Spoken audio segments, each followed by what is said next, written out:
Welcome to Radical Personal Finance, a show dedicated to providing you with the knowledge, skills, insight, and encouragement you need to live a rich and meaningful life now while building a plan for financial freedom in 10 years or less. My name is Joshua Sheets, and today on the show, I want to dig into one of those extremely esoteric personal finance topics that interests me enormously. And I hope that you also will find it interesting. What topic is that, you say? It's the topic of how to grow tall, or put more accurately as to most of what I'm going to discuss, how to help your children to grow tall. What does this have to do with personal finance, you ask? Well, we've been aware for quite a while that there's pretty good documentation that indicates that tall people, most especially tall men, tend to earn more money over their careers. This has been documented in various countries and in various sectors. How much? Well, I've seen evidence that claims that it's either a little bit below or a little bit above about 2% of an increase in earnings for each inch of height. If a man is an inch taller, you can increase his earnings by something like around 2%. That's pretty significant. It adds up over time. I would say also that's not the only thing. And I think that generally tall men have an easier time gaining leadership positions, gaining promotions. This is often talked about as the height premium. Taller individuals are more likely to be CEOs of companies and hold other high-level positions. There's a positive correlation between tall individuals and prestigious occupations, high-status occupations. In addition, being tall can positively influence a lot of social perceptions and relationships. Generally, if you're taller, you enjoy greater social dominance, higher status. It makes the dating and marriage market a lot easier to be a tall man as compared to being a short man. And in general, school goes better. Height has been positively correlated with better academic outcomes. So in general, being tall is one of those cheat codes in life. And it makes a big difference. Now, naturally, you might ask why. Why does it make a difference? Well, we don't know for certain. Some researchers are trying to demonstrate academic research that would tell us, but there seem to be a couple of basic theories. One theory is referred to as the human capital theory, that height is not directly the key factor that is causing greater levels of success, but we can use height as a convenient proxy for overall human capital, especially during childhood. A child is likely taller because he receives better nutrition or better health care, and therefore is also getting better cognitive development, getting better educational outcomes because he's in an environment where he's properly cared for. So his genetic capacity is enhanced. And those early advantages turn out to stay with him for life. Think of this in the context of some of the idea that if your child is one of the oldest ones in his grade, he has kind of a built-in advantage, a built-in social privilege that will endure and cause him to be a standout person all along the way. So that would be the human capital theory. Other people theorize that it just has to do with bias and discrimination against people who are not tall, some form of height discrimination or heightism, that, taller individuals get positive biases, psychological things, and short people face subtle or overt discrimination that causes problems for them, and that bias is kind of continually present throughout their life. Now, which of those theories is true? I don't know. I would guess that they're probably both true. I could believe both of them.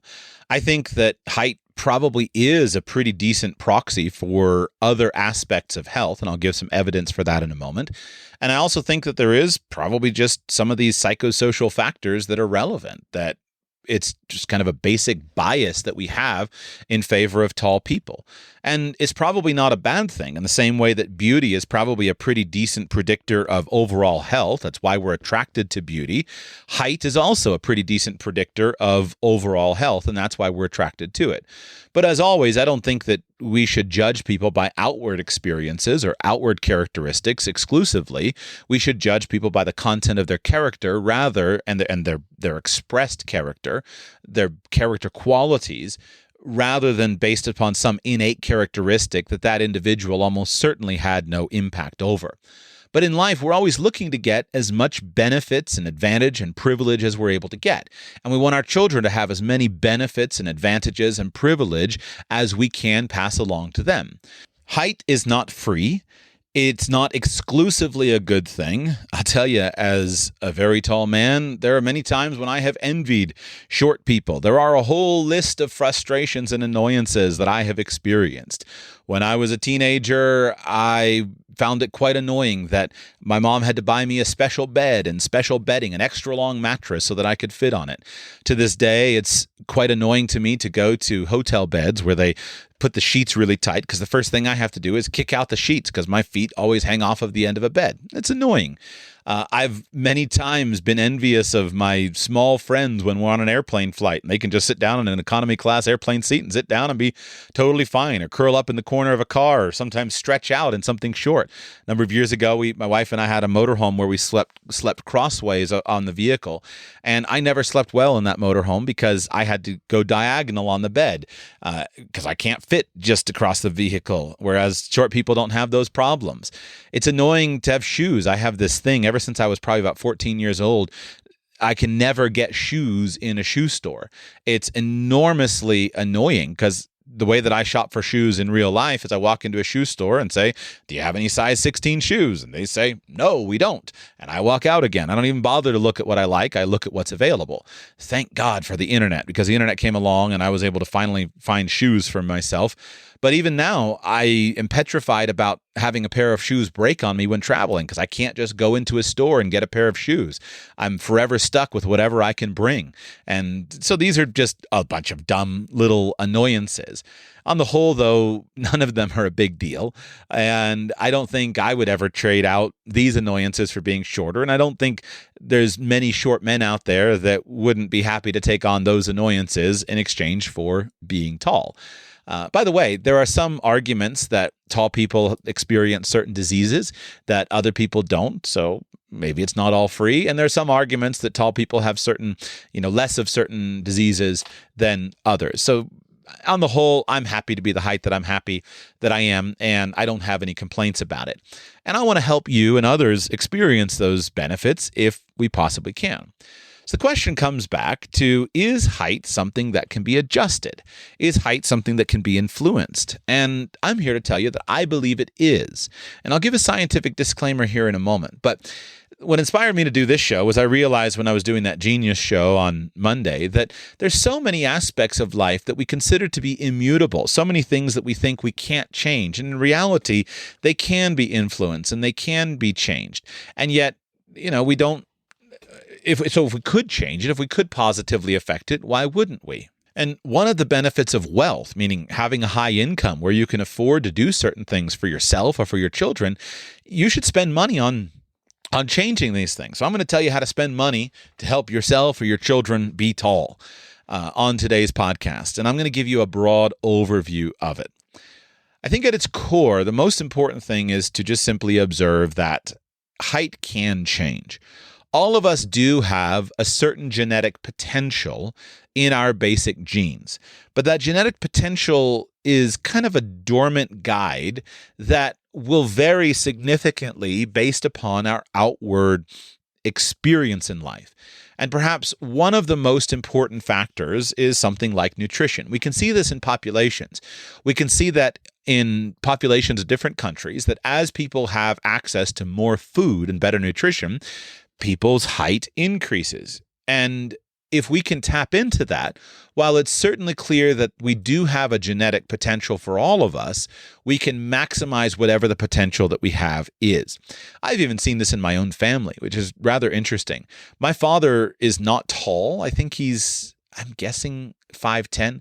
By the way, if I sound cavalier about height, it sounds ridiculous, but I'll just tell you honestly how it is. I'm like 6'5", 6'6", something like that. I haven't measured my height since high school. At the time, I was 6'5 3/4. Usually I shoot down and say 6'5", but 6'5 or 6'6", something like that. I should measure myself, but I just don't care. When you're tall at a certain point, it doesn't matter. But it matters a lot to some shorter guys. When you're tall, though, the experience that you have in life is that basically height is irrelevant to you. You don't notice how tall anybody is. They're just kind of all below you somewhere, and that's normal. You don't even think about it. It's only when you actually meet someone who's your height or taller that you notice it. A couple months ago, I was talking with a guy who was 7'4", and I'm 6'6". He's 7'4". He's less than a foot taller than me. But it was a very unusual and awkward experience for me. And it was a profoundly great reminder of how I appear to a lot of other people.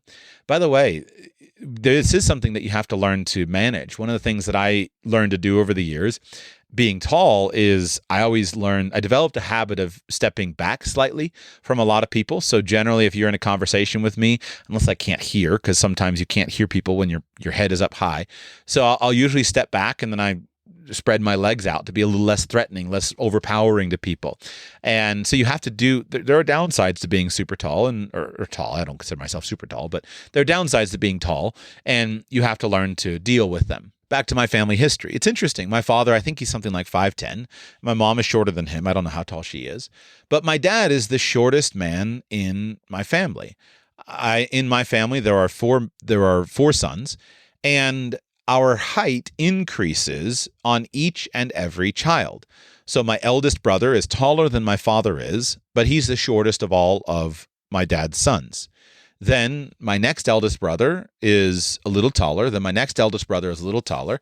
And then I'm the youngest, and I am the tallest. And I've always found this a fascinating anecdotal demonstration of the importance of nutrition, that my parents always cared about nutrition. My grandfather was kind of an early adopter of vitamins, and he was a chemist, and so he was super interested in health when he was younger and took vitamins. And my mom was always interested in health food and trying to serve the healthiest food. And I would say over the years, my family's nutrition improved and my parents' nutrition improved. So they probably gave their children different genetic and epigenetic material to work with, and then the nutrition improved with their actual children. And you see this kind of perfect stair step of height as my family's wealth increased, and they probably could afford more food and better expressions of food. This is anecdotal, but just as an example, I noticed with my parents that when I was a boy, when I was very young, we could never afford things like orange juice. We would have frozen from concentrate orange juice.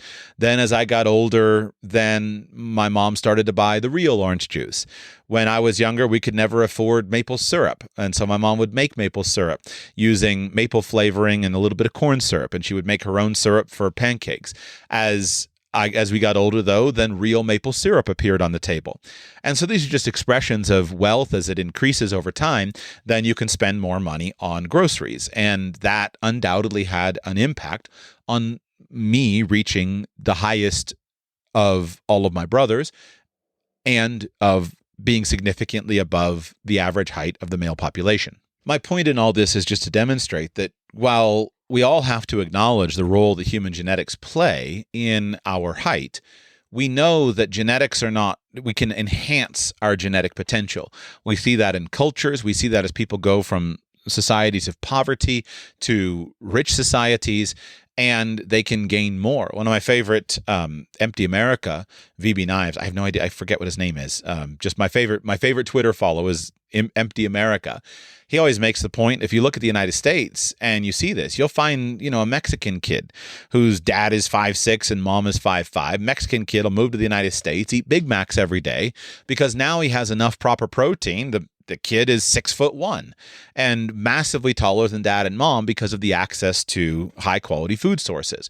The United States produces amazing levels of athletes, probably because of Big Macs, because of the fact that high protein food like McDonald's is so cheap, comparatively speaking, that a teenager who has this kind of locked in genetic potential can produce these huge young people. There's kind of the classic Nebraska Cornhusker football player, is that if you go out to a Nebraska football team, you find all these boys that grew up eating nothing but nonstop beef and corn, and they're huge. The United States is one of the few countries in the world that something like the NFL can actually work because of the basic size that is necessary for the athletes. Non-Americans like to make fun, I think rightly so, with the United States calling something like the Super Bowl the world champions of of football, American football. And so they like to make fun. Well, you're the only people in the world that call yourselves the world champions when you're the only country in the world that is participating in this sport. I think that's a good joke and a proper thing to make fun of. I think that in addition to that, if the NFL were open to teams from all around the world, it wouldn't make a lick of difference, because at least in my travels, I've never seen another place with enough with a wealthy enough country where you can build thousands and thousands of big men that wind up filling something like the National Football League. If you just look at the sheer meat that is necessary for that league to work, probably the United States is the only country in the world that's wealthy enough to produce that kind of size with tens of thousands of participants that wind up making it to a professional sports league. So obviously you can have all kinds of genetic outliers in many other countries. One of my favorite athletes is a Siberian Russian wrestler named Alexander Karelin, the Russian Bear. Dude was just an absolute monster, incredible guy. Incredible wrestler, probably one of the I'm not a sports guy, but certainly one of the greatest of all time in terms of his absolute prowess. So he's a good example of how you can have a monster of a man in a sport, but you only need one of him to compete in a single sport like that. A sport like the NFL, you need thousands and thousands of monster men to feed it. At the college level, thousands and thousands is probably, anyway, I don't know what exact number to use. The point is, you need a huge participation at the high school level to feed a college level to feed a professional sports franchise. And when size is king in something like that, then you need a rich country in order to feed people enough to make them grow large. So how do you actually get large? And more appropriately, how do you actually get your children large? If you want your children to be tall, what can you actually do? What I'm about to say in this section is the most proven of this show. So I'm going to give you kind of the things that I think we know for pretty certain, and then we'll get into kind of some of the more questionable stuff. And I'll make a brief, before we get into the questionable stuff, I'll indicate where we make the turn from what we know to bro science, which I have a high respect for, but we'll talk about that in a moment. What are the core foundations? Well, when I give people this speech on how to help your children grow large, here are some things that we know are absolutely essential. The first one is, in order for your children to grow large, they must have access to enough calories. When children grow up in a starvation environment where they don't have access to enough calories, they don't grow large. But when children have access to enough food, then they can reach their genetic potential. So as a parent, I believe that your basic rule for children should be, my children have unlimited access to unlimited calories. All children who are growing up should have access to unlimited quantities of calories. That statement, I believe, is true with regard to height generation. But obviously, if you're anything like me, it probably struck some fear in your heart. How do I make sure that I don't have a bunch of fat slobs for children? How do I avoid this? If I'm going to give children access to unlimited quantities of calories, how do I make sure they don't just, again, turn into fat slobs? I don't want that. That's not the goal. Well, I think here your defensive strategy is to make certain that your house is empty of all junk calories. I believe that children should have access to unlimited quantities of calories, but only in certain forms. And so what I do my very best to do, and what I think is the right way, is keep a house that is empty of junk food. So your house should be full of all kinds of options, and they should be primarily centered around whole food, but there should be no junk food in your house. No empty garbage junk food. Children should never have access to that stuff on a regular basis. I think it's fine if, every couple of months you go to some kind of birthday party and there's Doritos there. Great, but don't have that garbage in your house. It's fine if you go to a pizza party at school. Great, but don't have pizza in your house, and don't ever have that kind of stuff as a natural part of it. If you have unlimited access to high quality calories of real food, then your children can satisfy their hunger, reach their genetic potential, and that will be the key factor for them. A huge component of the calories that are available to your children should be protein. So one of the most important nutrients to maximize is protein. So the perfect diet, as far as I'm concerned with my knowledge, and I probably should have given more disclaimers. I'm not a nutritionist. I'm not a doctor. I'll undoubtedly make mistakes in everything I'm going to tell you. I'm just doing my best as a layman to say, based upon my research, here are the things that I think are probably true. You check with all of the relevant experts, and please, experts, if I get any of this wrong, correct me on it, because I am not a biology guy. I just listen, and this is the best I've got. So the key nutrient to overemphasize on is protein. The bulk of your child's diet should be made up of protein. And the most important forms of protein are animal proteins. So the perfect diet for a teenager, a 12-year-old boy or a 14-year-old boy or a 16-year-old boy would be eggs for breakfast, 5, 6, 8 eggs, whatever he'll eat for breakfast, with several glasses of raw milk. Lunch ideally would be a form of protein, maybe 2 or 3 hamburgers and some vegetables or fruit on the side. And then dinner should be steaks. Dinner should be as much red meat as possible. Steak, burgers, whatever you have access to, lamb, whatever you have, but as much access to as much meat as possible. That should form the basic foundation of the diet. And by having access to huge quantities of protein, then your child will have the necessary building blocks of his body. Now, related to this is also fat. You want to emphasize a high-fat diet. So especially animal fats and naturally occurring oils fats. Naturally occurring oils like olive oil, coconut oil, things like that. You need to avoid all seed oils and all vegetable oils. All of that needs to be completely stripped from the diet, but emphasize high quantities of fat. I never hear of fat as a nutrient coming into play as a recommendation for height. There, it's always protein when you hear people talk about the research that we know about it. But fat is really, really important for cognition, for brain development, for cognition, and for satiation, for having the body properly regulate everything. I don't think that a zero carbohydrate or a low carbohydrate diet is necessarily the best choice for a teenager or kind of a person who's metabolically healthy. In fact, when you actually get to the hormone level of human growth hormone, HGH and IGF, and these actual hormones that drive the creation of height, although I can't explain the actual metabolic process sufficiently here in this format, that insulin production and having a spike in insulin actually enhances some of those hormones. So carbohydrates, I don't think, are the enemy for metabolically normal children and teens. But in general, the carbohydrates should be consumed in the morning and at lunchtime, and not consumed in the evening if possible for the best hormonal response. And they should be healthy carbohydrates. So it should never be sugar. Sugar is a poison. It shouldn't be bread. It should be potatoes and other carbohydrate vegetables to the extent that you're going to have carbohydrates. But the key thing to overemphasize is going to be protein.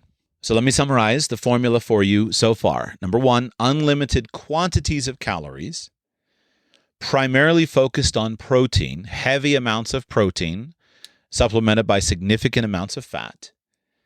And you should eliminate all of the junk, especially all of the junk that can mess all the signals of satiety up. The primary way to avoid a young person being fat is to avoid eating the kinds of junk food that mess up his ability to know when he is satisfied. And so if you're only eating healthy food, and healthy food is the food that is available to you, then you're going to eat until you're full and then you're going to stop. And when you're hungry, you're going to eat again until you're full and then you're going to stop. It's only when you get into all the fake chemicals and all the garbage that messes all of that system up that then we worry about people just dramatically overeating beyond their normal capacity.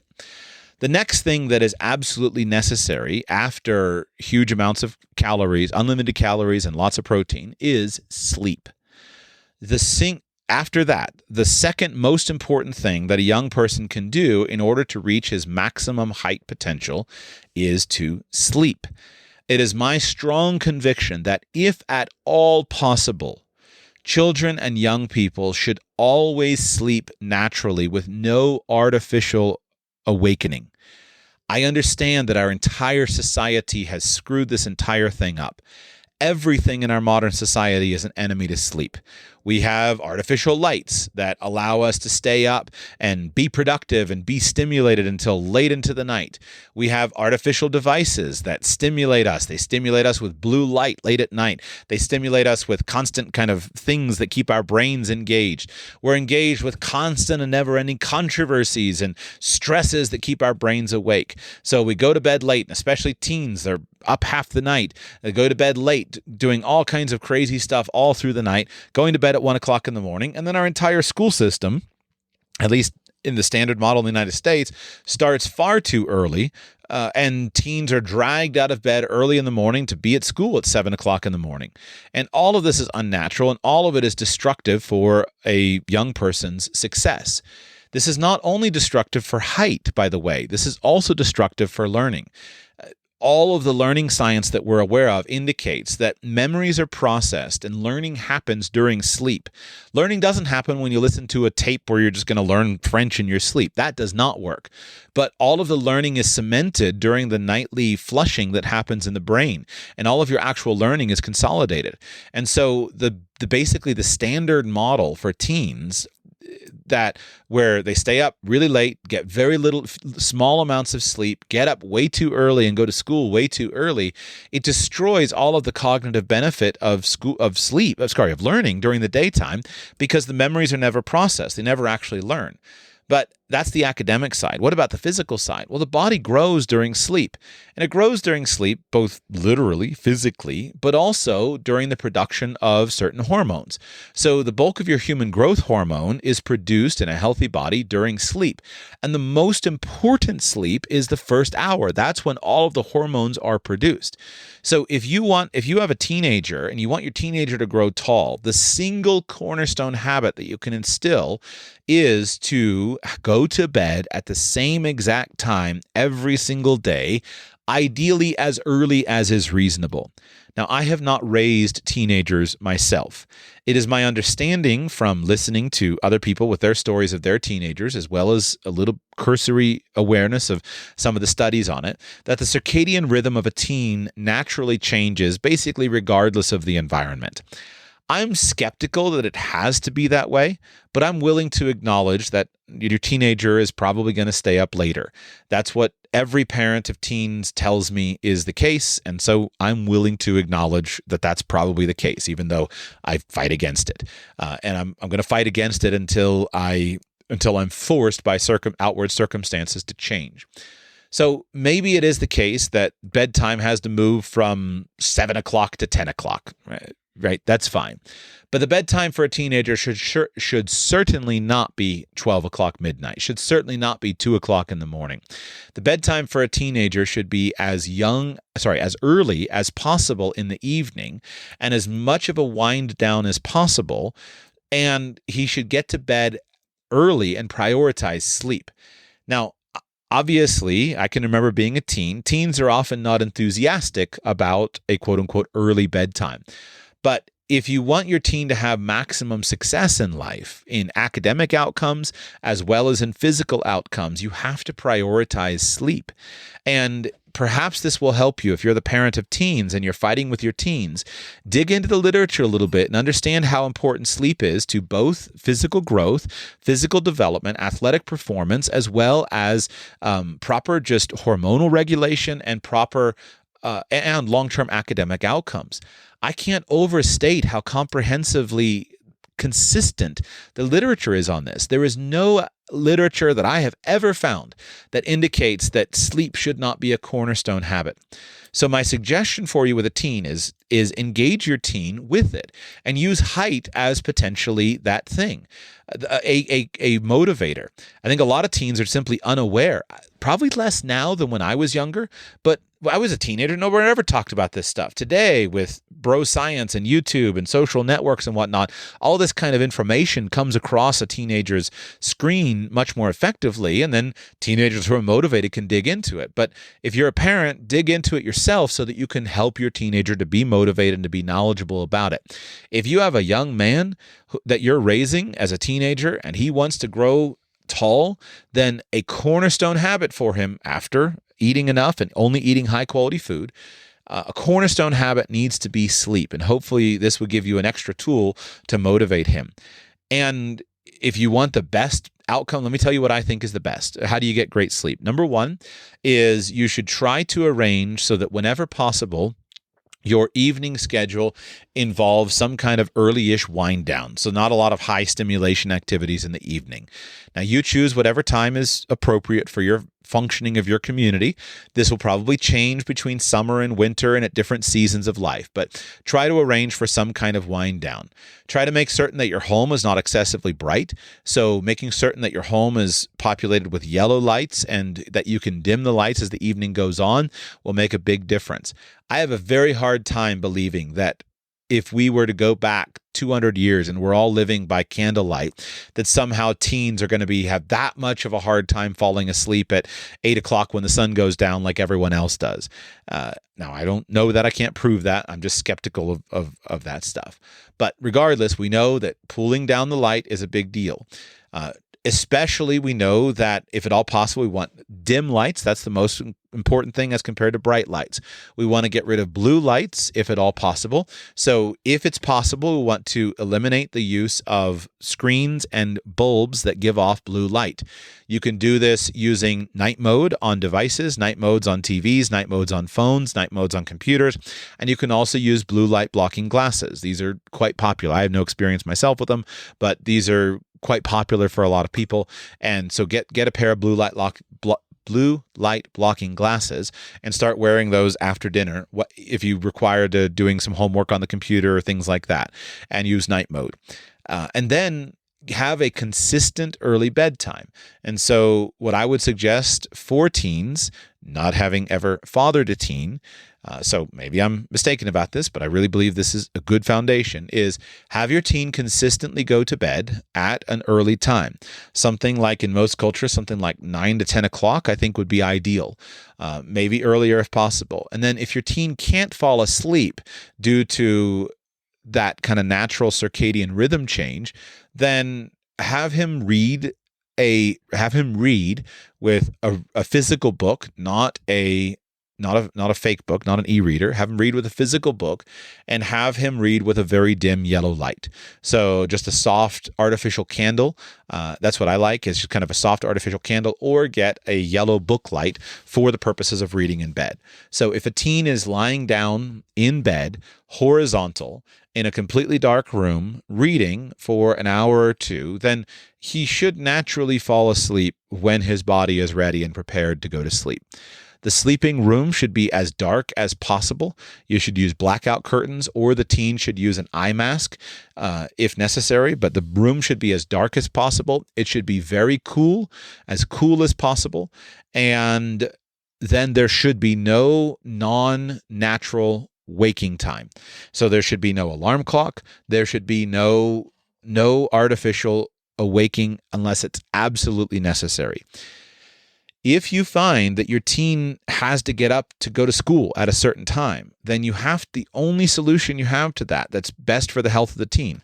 If you're not going to pull them out and homeschool and say, we can start school when you wake up, then you need to dial back the bedtime in order for him to get a full night's sleep.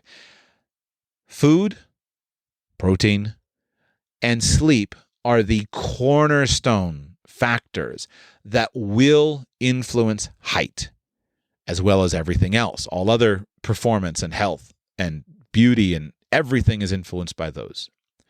prioritize sleep and use the motivation that a young man may have to be tall, or use the motivation that a young woman may have to be beautiful and tall, and smart, to prioritize sleep and motivate your teenagers to go to bed early. Because when we're talking about height, remember, you only get puberty once. The time to maximize your height is before and during puberty, when you have the most potential. I'll briefly touch on post-puberty height at the end of the show, but don't miss puberty, and don't consign your child who could grow to be 6'2" to have him be stuck at 5'8" and then whining around online that all the girls want a 6-foot boyfriend. Don't consign him to that just because he was goofing off all night on social media. End that.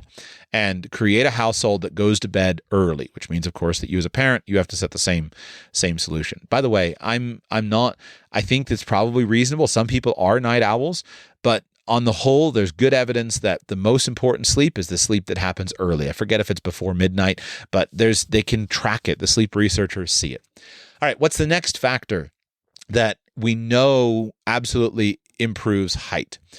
Well, here it's athletics, it's movement, and most importantly, a special kind of movement. If you are parenting someone who wants to grow tall, you want to prioritize sprints. This is much more important than long, slow cardio. Sprinting has been demonstrated to enormously increase the production of human growth hormone. And basically what we're doing with these techniques is trying to maximize the hormonal potential of a body. And so there should be lots and lots of sprinting in a teenager's life. That should be the cornerstone thing to emphasize. Lots and lots of sprinting. If you have lots of sprinting, which stimulates human growth hormone, lots of sleep, which stimulates human growth hormone, especially the first hour, and lots of food, then your child should reach his genetic maximum fairly easily. But it needs to happen consistently from the beginning on. And so this should be always kind of a primary thing that you are driving towards. So develop a structure where your child is sprinting consistently. And that sprinting should be constant and built into life. Incidentally, this is also going to help with many of the other things that we know have a knock-on effect. I'm here trying to focus on the big things that are obvious and easy for you to take away from here.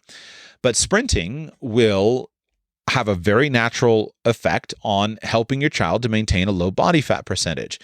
Being lean is very important for HGH and IGF-1 production. So you want to emphasize leanness. Well, if someone is eating a lot, even if it's all high quality, how do we make certain that he doesn't get fat? We have exercise, and so that's where sprinting comes in. By sprinting, you are going to stimulate high quantities of human growth hormone. Sprinting also should lead to a child being more athletic. I've become convinced that speed is trainable. When I was young, I always just thought, well, you're the speed that you are. But no, people can learn to be faster. Again, there's probably going to be genetic limitations, but most people can become faster. So teaching your teenagers to be fast and getting them under a good sprint coach is going to help them to grow, but it's also going to help them in their athleticism. It's going to lead to their potentially having more success with things like sport. We know that this will significantly increase testosterone production, which is hugely important for long-term growth. When men are in highly competitive masculine environments, especially things like sports competition, then that environment itself stimulates testosterone production. So we want to do everything possible to create these environmental factors to stimulate testosterone production. Now, sprinting has both the hormonal benefit as well as having the physical benefit. And by sprinting here, I'm referring to running, doing running sprints. We want to create an environment of as much physical activity as possible, and we want to create an environment with as much physical shock as possible. There are many, many important reasons why we also want to do weightlifting and build muscle. All of that is going to be super important, but it's not directly related to height. And in fact, it could have a negative effect on height due to compression of the bones. We should do it, but it could have a negative effect on height. So somebody who is kind of in puberty or nearing the end of puberty and is very short, we would probably avoid heavy squats because we don't want to engage in anything that could be compressive on the skeletal system, and we would use other kinds of exercise. The kinds of exercise that we want to maximize in order to stimulate height are shock exercises, and especially jumping exercises. We want to stimulate bone growth, and we want to stimulate nerve response and basically stretching out. So the perfect exercise is going to be sprinting and then jumping exercises like basketball or volleyball, especially not sand volleyball where there's less impact, but volleyball, court volleyball. Anything where we're constantly jumping is going to send signals to the body to indicate that it should grow. And especially while those growth plates are open, we want every part of the nervous system to be focused on growing as tall as possible. So do tall people play basketball, or does basketball create tall people? Yes, both of those are true. But basketball and constant jumping and constant height, looking for height, actually, as best I understand it, seems to stimulate growth in the body. There are other also interesting effects of this. Just the physical shock of this has an important impact on the bones. Now, bones grow, again, not a doctor, forgive me if I get this wrong, but it's my understanding, bones grow in basically two ways. The primary way that bones grow has to do with the growth plates. So during puberty, while the growth plates are open, the bone is just growing naturally through that normal process. And we want to stimulate that with all of the proper nutrition and all of the proper impact. However, bones also grow, I think this is called Wolff's Law, something like that. Bones also grow based upon tension. And so we want to put as much tension and pressure on the bones of young people as possible so that the bones grow big and strong. And the bones grow big and strong both by bearing a heavy load, which is where weight-bearing exercises are important, and due to shock. That when you shock a bone, you create small microfractures in the bone, which in a way that's analogous to the way the body builds muscle, where we create small tears in the muscle and the body builds it back stronger. We create small, tiny little fractures, microfractures in the bone due to shock, and then the body grows those back a little bit bigger. And this is one of the techniques that the bros are trying to use to lengthen the bones after puberty. More on that in a moment. But the point remains that we want to stimulate the hormones and the growth of the bones as much as possible with lots and lots of high impact exercise. So lots of sprinting, lots of jumping, lots of plyometrics, lots of jumping down off of boxes from height, and especially jumping sports such as basketball or volleyball or something else. And we want the highest impact version of this to stimulate the maximum amount of growth. Now, when you put all this together, what I've said so far, this should sound like basically a fairly normal, healthy environment, which is clearly, I think, what most of us need. We know that the human body is going to have a certain genetic potential based upon its overall, your parents, your grandparents, and genetics going back forever.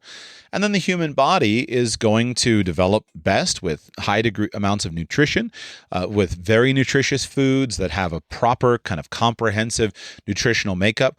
We all know that junk food is doing nothing but harming us, and so anything related to junk food we can get rid of. We get rid of it. We all know that we need protein and fat and probably carbohydrates in order to reach our best potential. We all know that we need lots of sleep, good hydration, and lots of movement, and that's all pretty well acknowledged. But if you disrupt any of those things, then you're going to minimize the body's ability to grow large. And by the way, that disruption really can happen at any point in time with long-ranging effects. I have a friend of mine who is a man who is very short, and his reason for being short is that he was born, I think, with umbilical cord around his neck. I can't remember exactly, but he was born, he wasn't getting oxygen. He almost died as a baby. And his brothers were all tall, lots of genetic potential, but he himself is short because probably due to that trauma that he experienced as a baby. If you observe the cases of children who are malnourished, who are starved, they never grow to be large and strong. And so this stuff is obvious. And if you are interacting with a teenager that's just experiencing a high stress environment and not sleeping and all this stuff, then there's a good chance that person is not going to grow. So far what I've said, I don't believe is in any way uncontroversial. And if you maximize these things, I think you've done the things that there's really strong evidence for, and that it's kind of intuitive that you obviously should do. Now, I'm going to continue on, and we're going to talk briefly a little bit about bro science. Now, I have a lot of respect for bro science. And the idea here is kind of a slang term that we use for the bros, right? The guys online who want to accomplish something, and they're talking around and studying this and theorizing that and testing this and trying that and documenting that and things like that. Generally, the bros are not people with a trained scientific background. They're usually not medical doctors, usually not statisticians, usually not researchers. But the bro science is, I have a high respect for, because I think this is the foundation of good scientific research. And what has happened is, before we could all connect on the internet, we were finding that the whole scientific community was strangled by the publishing process. Whereas dispersed knowledge and dispersed experts, especially people who have a high interest in going and finding other academic research to review, this is something that's really valuable. But we also need to take it with a significant grain of salt. Anything that we learn from something like bro science needs to be tested by a proper scientific verification, if at all possible. And we should hold bro science, or whatever the girl version of that is, I haven't heard of girl science, probably out there. We should hold it loosely and say these things could be true, but I'm not certain they're true. And if you get into bro science, you get into two basic areas. Number one is, are there other things that you could do to stimulate growth before and during puberty? And then, are there things that we could do after puberty? Let's begin with first, before and during puberty, when the growth plates are open. What are some of the things that we want to do? And by the way, if you want to gain access to what I'm about to talk about, remember, here up till now, I've focused on things that I think are pretty well demonstrated, pretty well proven. I think that most doctors are going to agree with me.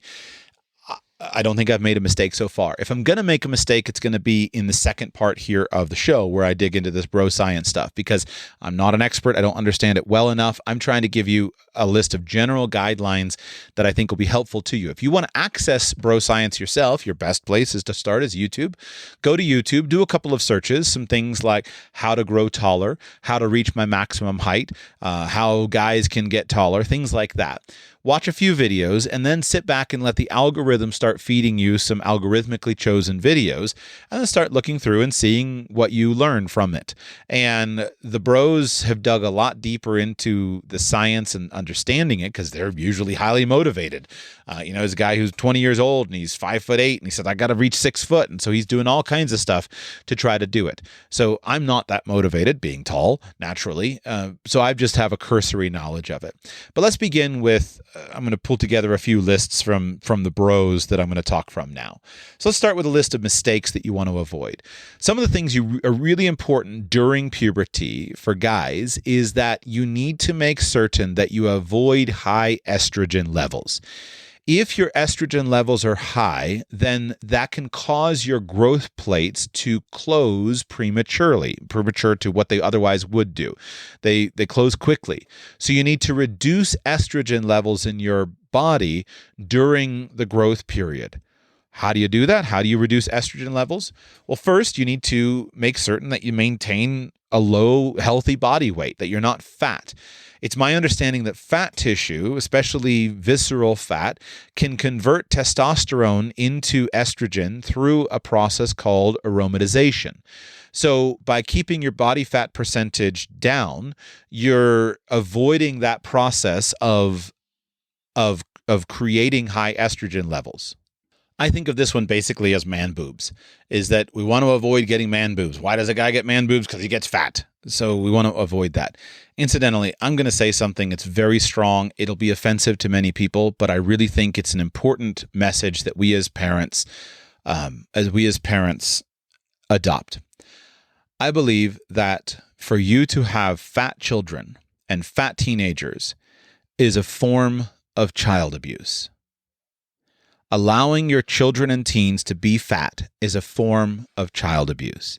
Now, obviously, it's not a severe form of child abuse in compared to the many horrific kinds of abuse that children face. But having been a fat teenager, I want to promise you that life sucks, and it's something that you want to avoid. And I don't see any reason why any child or any teen should be fat. And I see a whole host of things that parents can do and should do and must do to help their children unfat themselves. And all of this just involves lifestyle changes. So if you are a parent of a fat child, then I believe that you should take that as a responsibility and say, I have to change this, and I have to do this while I can. Because coming from Joshua Sheets, remember, I have been a fat child and a fat teenager, and that sucks. And if you can change it as a parent, you must change it. And by the way, you can change it. It's totally changeable. But allowing your healthy young boys to be, fat kids with estrogen producing man boobs in them, that is child abuse, and we should deal with it as such. Now, again, I acknowledge that I'm using a strong and very offensive term here, but that's how I think of it in my own mind, and I want us to change that. So we have to keep body weight down. How else do we keep estrogen low for boys? We need to avoid estrogenic foods. We need to limit soy products, especially. We need to avoid all processed foods. All processed foods should go away. Be thoughtful, if possible. Consider things like organic produce. Avoiding pesticides, which may be endocrine disruptors, can be one strategy that I think is worth doing. So if you have money and you can afford to purchase organic food, then that's probably something that you should do. You need to reduce as much as possible access to other endocrine disruptors. So plastics are a huge deal. We have to avoid BPA, BPS, because those substances can mimic estrogen. So you never heat food in plastic containers. You always use BPA-free products. And whenever possible, just reduce the use of plastic. Just completely cut it out. There's really no reason for plastic in your household. Be super, super careful with all kind of personal care products. Many cosmetics and shampoos and lotions and all of that stuff contains all kinds of junks, parabens and phthalates and all kinds of chemicals, and a lot of this stuff increases estrogen. So we need to get rid of all that stuff if at all possible, and keep the skin products as pure as possible. You also want to eliminate cleaners and toxic cleaners and chemicals from your home, and go to super simple stuff. Clean with vinegar. Don't clean with the weird stuff that just has all the stuff. Eliminate all the fragrances. Eliminate all the cheap candles and all this crap that messes up our systems. Filter your water. So tap water, especially in a municipal system, tap water can contain trace amounts of estrogenic substances, BPA, pharmaceuticals like birth control residues in our water, and all kinds of other pollutants.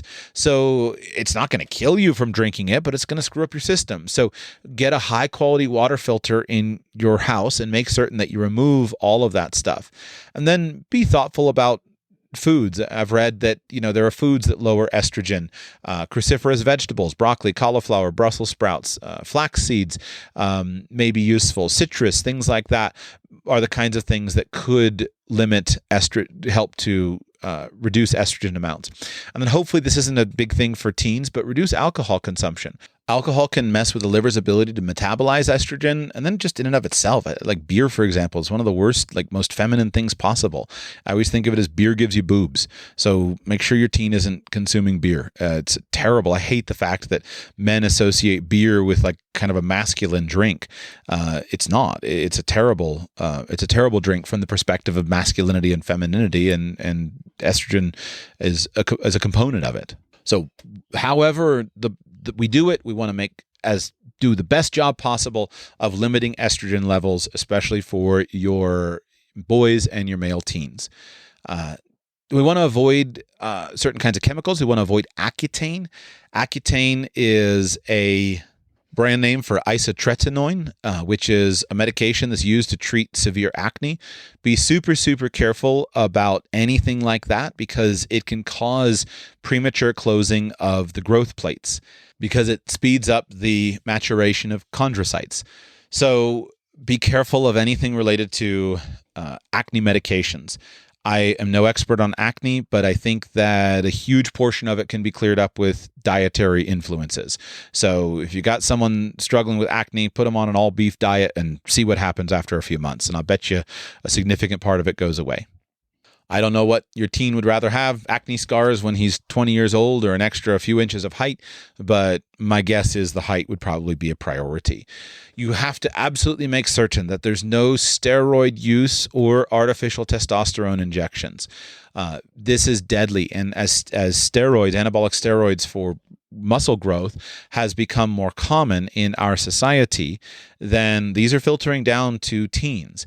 And so steroid use and artificial testosterone can deplete your stem cells, and that leads to early closure of the growth plates. We want to avoid tamoxifen and aromatase inhibitors. These are substances that, as I understand it, are intended to block the estrogen receptors. In theory, these could be used under careful supervision of a doctor to potentially do all that good stuff we were saying earlier about getting rid of the estrogen. But ironically, it seems as though they actually could lead to earlier closure of the growth plates if the hormonal balances are not maintained properly. So we want to be super careful about jumping on random drugs without understanding them, without being under a doctor's care. And then the obvious ones: don't smoke, don't drink, don't do drugs, don't eat junk food in any form. No marijuana, no vaping, no Doritos, no junk food at all, because all of that stuff can reduce your human growth hormone production, mess with your blood flow, hinder your ability to produce IGF-1, and it's all the basic functioning of these hormones that actually creates the growth in a young body. Let's switch now. What about things like vitamins and supplements? I'm not really competent to advise on this, so I'm just going to list some names that I hear about and say that a lot of this stuff is probably would have some impact, but it's unproven, and a lot of the stuff I'm guessing would be available in a good diet. But here's what people look at. First, a lot of the bros are supplementing with minerals to help with bone regulation and bone repair: magnesium, zinc, boron, calcium, and phosphorus. The bros are also taking amino acids to try to help create necessary proteins like collagen and help with hormone regulation of HGH. So aminos like arginine, ornithine, lysine. Some guys are taking a little bit of creatine. I don't know much about creatine. I was always super skeptical about it, but now I hear more people talking about its positive benefits, and glutamine. Some people are taking proteins and peptides, collagen supplements, beef gelatin, colostrum powder, and then vitamins that support various bodily functions, especially vitamins A, B6, B7, B12, C, E, and K2, in addition to omega fatty acids from fish oil supplements and flaxseed supplements. Some of the bros are taking glucosamine sulfate with the goal of basically keeping their morning height before their body gets compressed and to support cartilage synthesis. In order to get to sleep, sometimes some bros are supplementing with melatonin, although that should not be done on an ongoing basis. Some of the bros are using something called GABA, which evidently reduces cortisol and can promote the release of human growth hormone, as well as various adaptogens such as ashwagandha, tribulus, and rhodiola rosea. And I don't myself have any idea what any of those are.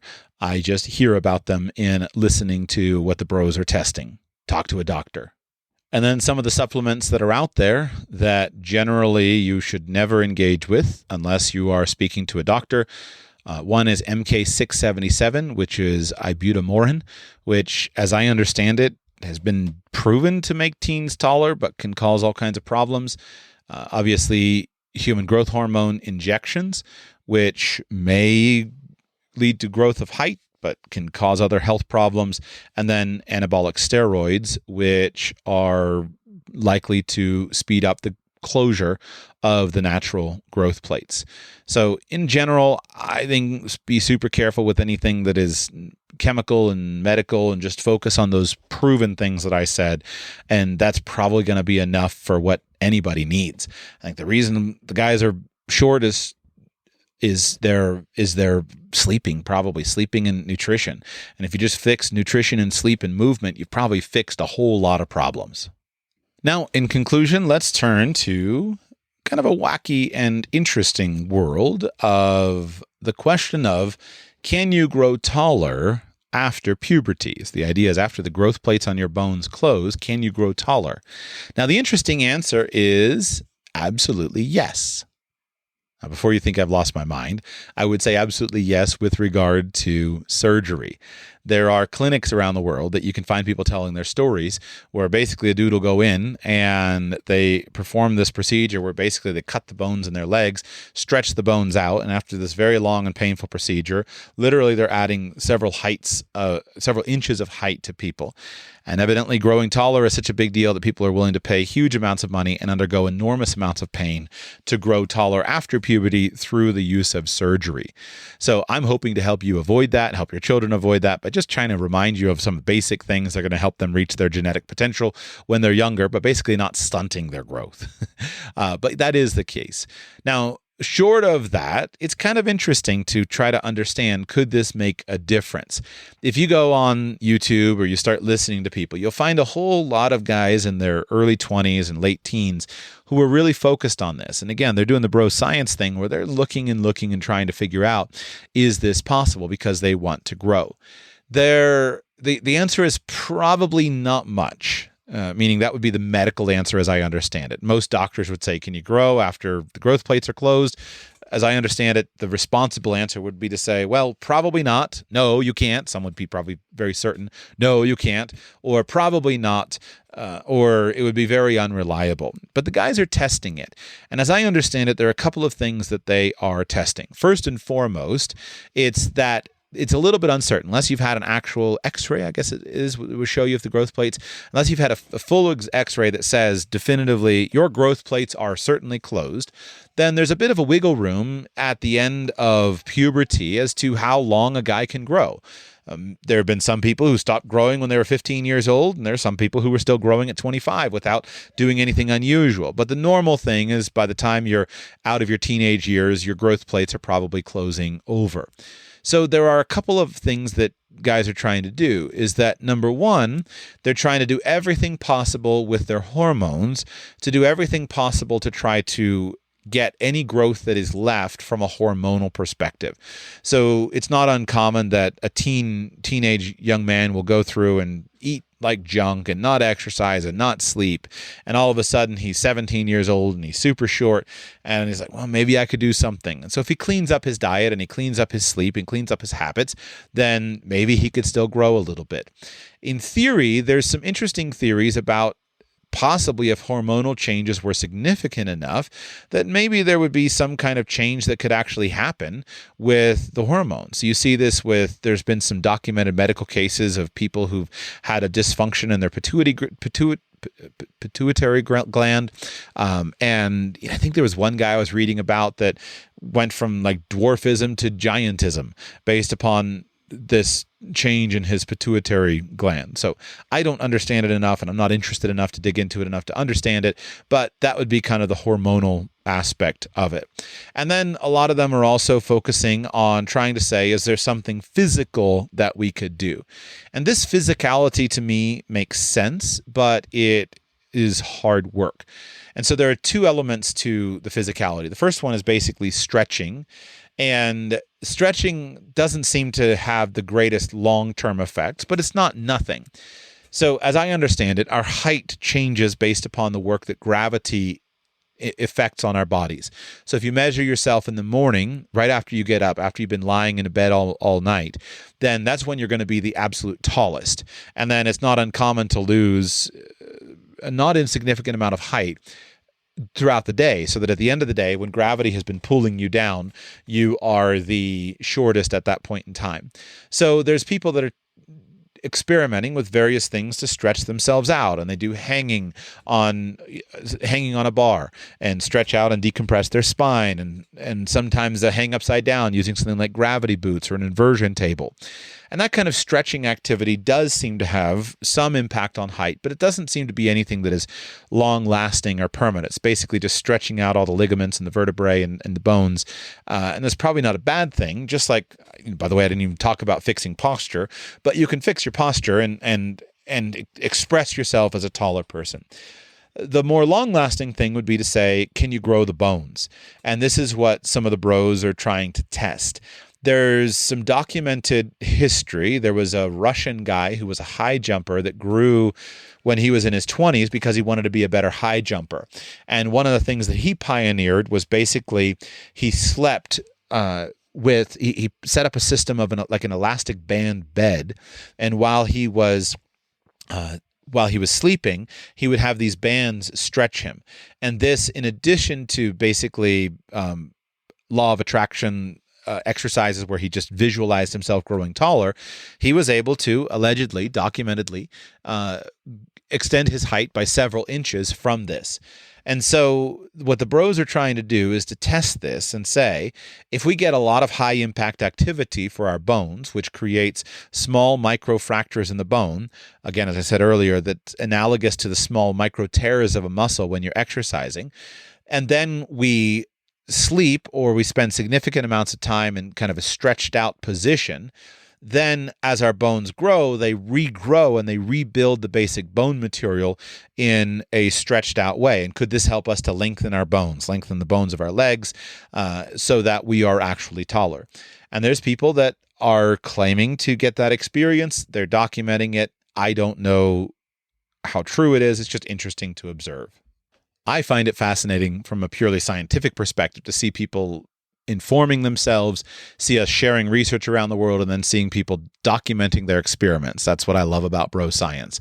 On the whole, it sounds like an enormous hassle, sounds very painful, and it sounds kind of weird to be that obsessed with height beyond that perspective. I think that one of the negative things about height is that this can become such a big thing in guys' minds. And instead of just embracing however tall you actually are and enhancing yourself with other characteristics, then the guys sit around and become depressed because they're not 6 feet tall.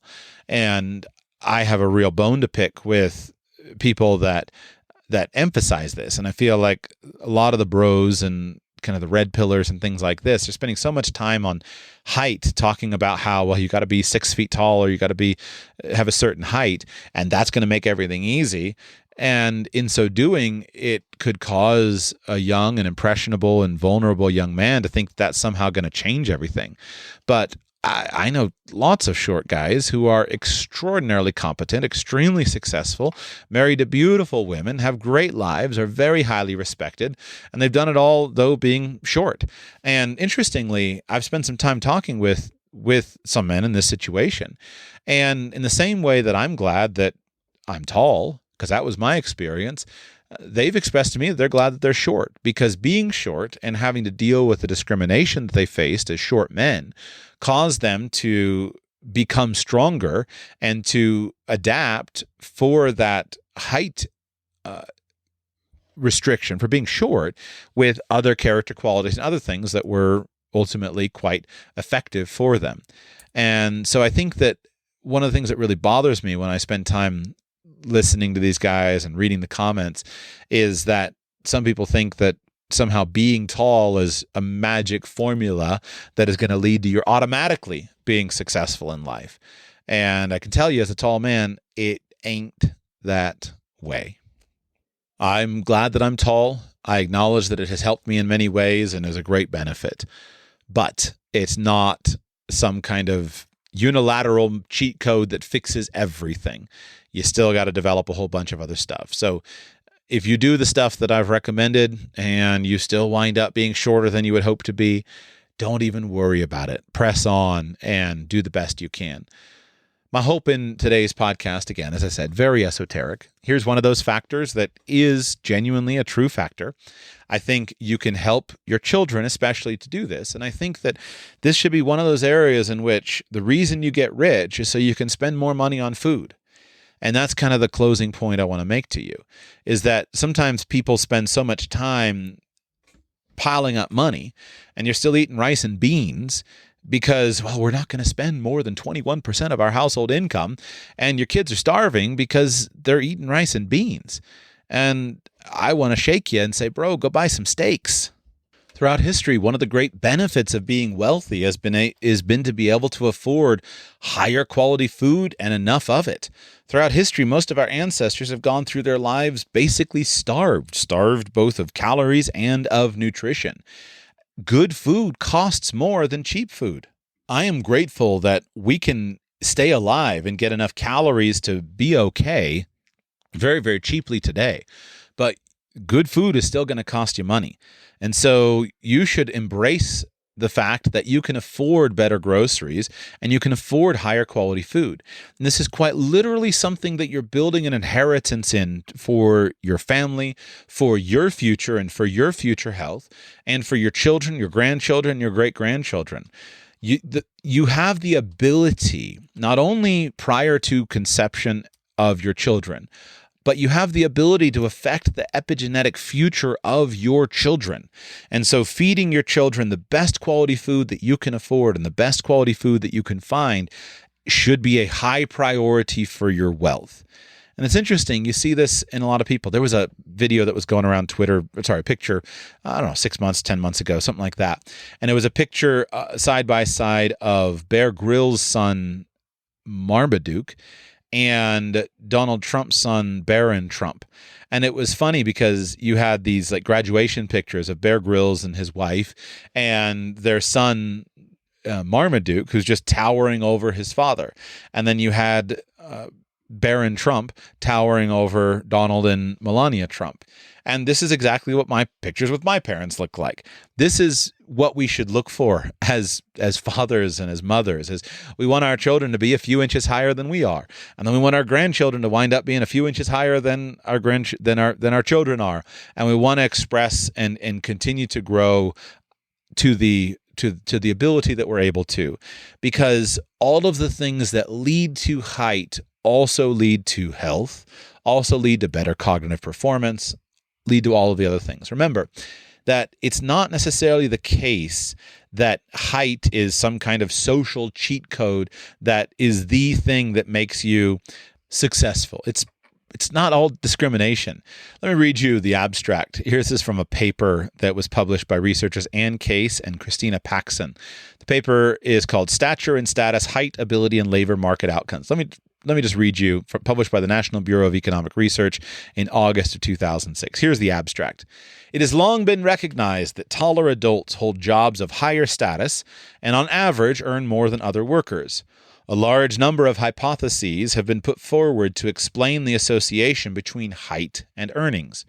In developed countries, researchers have emphasized factors such as self-esteem, social dominance, and discrimination. In this paper, we offer a simpler explanation. On average, taller people earn more because they're smarter. As early as age 3, before schooling has had a chance to play a role, and throughout childhood, taller children perform significantly better on cognitive tests. The correlation between height in childhood and adulthood is approximately 0.7 for both men and women, so that tall children are much more likely to become tall adults. As adults, taller individuals are more likely to select into higher-paying occupations that require more advanced verbal and numerical skills and greater intelligence, for which they earn handsome returns. Using 4 data sets from the US and the UK, we find that the height premium in adult earnings can be explained by childhood scores on cognitive tests. Furthermore, we show that taller adults select into occupations that have higher cognitive skill requirements and lower physical skill demands. So if this paper is true in terms of the author's research outcomes, then the basic point of height is just to use it as an external marker for what I'm going to call health. A healthy body is going to grow to its genetic potential. And height and health also produce high cognitive ability or intelligence. So height is just an external thing that we can see of the internal processes. And this is basically the same thing with regard to beauty, that beauty is an outward indicator, generally, of health. So if we look at it in that terms, then you don't have to think, well, Joshua's just trying to paint some weird picture where we're trying to be high so we can, get the girls. I'm saying that what you do to create good health, all those things I said of abundant food, of the highest quality, lots of protein, lots of high quality animal proteins, lots of sleep, and lots of exercise, these are the things that our bodies need to actually create physical health through all of the natural processes that it already is doing. You probably don't need to supplement with all that stuff. Your body's just doing that stuff naturally with adequate and good sources of nutrition. So it's just kind of a natural flow together factor. But by pulling it apart in this way and talking about the component factors, I hope that I can encourage you to, most importantly, buy good quality food for your children and eliminate junk food from your house and for you. And number two, encourage a good sleep environment for your family, both for yourself and for your children. You got to fight for this. It's an epidemic for our teens and they're destroying their lives. And these things will lead to good hormonal regulation, lead to higher testosterone levels, better HGH production. And then we combine that with lots of activity, which again has all those hormonal effects and creates a healthy body, then we're putting in place a good foundation. And whether it's a good foundation to earn more or just spend less money on healthcare, this is absolutely a solid personal finance topic. Hope you've enjoyed the show. Esoteric? Yes. Interesting? I hope so. I love weird trails like this. I love it. I hope you've enjoyed my narration of it. I refer you to the bros for more discussion, but on the whole, just do those things that I said that we know work and then let the bros keep on experimenting. I think it's super fun to see what they wind up with in the coming years and build a genetic heritage for your great-great-grandchildren. Use your money to do that. Thanks for listening. I'll be back with you very soon.